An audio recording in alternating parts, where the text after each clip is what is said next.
G'day YouTube.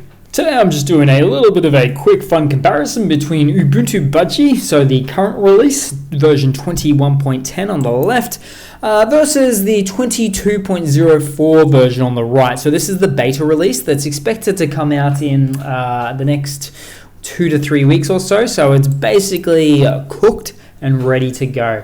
So let's compare these two guys, and at a glance you'll find that they are actually almost identical. In fact, the context menu on the desktop is a little bit, I guess, more grayscaled, I guess you could say there, but yeah, I'm actually not a fan of that. Moving on, we do have the, as you might guess, the Budgie desktop environment. So I guess a bit of background information on this one. It really is built from the I guess, the ground up, from scratch. So it is all about being just something easy and simple to use. It is tightly integrated with the GNOME stack though, so that's always something to be a little bit of aware of there. But hey, they've all got the same basic apps on both sides, as you can expect. There's an option for a menu to see what's going on there.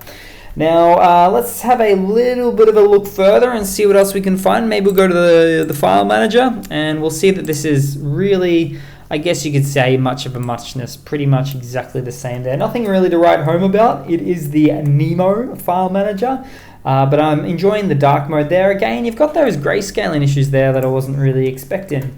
Now let's take a little bit of a peek under the hood and see what's going on there. I'll just close out everything else though, and we can see some differences. So starting off, the kernel on the current release is 5.13, whereas the kernel on the upcoming release, let's call it, is 5.15. So yeah, just something to be aware of. You've got a slightly later and greater kernel for later hardware. If you've got a newer machine, it might sometimes just come in a bit more handy there, for instance.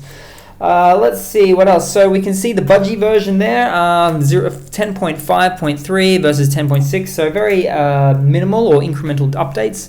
Nothing to really care about too much there. And last but not least, as an Overwatch game has started, I'm going to have to wrap this one up, but let's have a look at the RAM on boot up. So on the left hand side, we've got about 650 megabytes of RAM on boot up, so it's not a great deal. Could be more, could be less. And on the right hand side, about 750 megabytes of RAM. So certainly not yet optimized, maybe because it's in beta mode. I'll do a follow-up video on this one for certain later, but yeah, I just wanted to give you guys a little bit of a look at that one for now.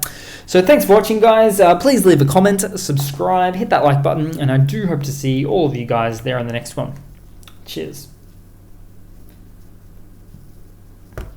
It's a competitive match. Whoop.